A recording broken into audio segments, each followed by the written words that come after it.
नमस्कार। आज हम आपको सुपर कैप्चर के बारे में बताएंगे। ये अल्ट्रा हाई कैप्शंस होता है। सी की वैल्यू बहुत ज़्यादा होती है।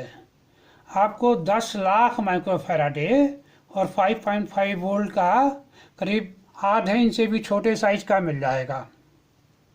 ये डीसी टाइप होते हैं। इनकी लाइफ बढ़िया होती है। इसमें इलेक्ट्रोलाइटिक कैप्चर के मुकाबले में लीकेज कम होता है। मगर आप बैटरी से कंपेयर करें, बहुत लोग इसका कंपैरिजन बैटरी से करते हैं तो इसमें लीकेज ज़्यादा होता है। और ये बहुत कम वोल्टेज का मिलता है, जैसे यहाँ लिखा हमने 5.5 वोल्ट। अब सुपर कैप्चर की कास्ट जो एल्यूमिनियम इलेक्ट्रोलाइटिक कैप्चर है वो 10 रुपये में मिल जाएगा 1000 माइक्रोफैराड का।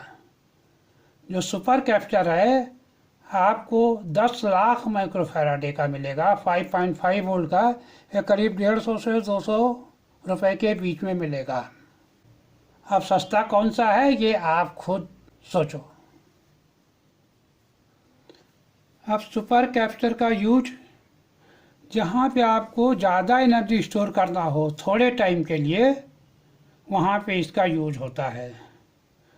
या बार बार फास्ट चार्ज और डिस्चार्ज करना हो, या थोड़ी देर के लिए पावर बैकअप करना हो। अब आज यहीं समाप्त करते हैं। जय हिंद।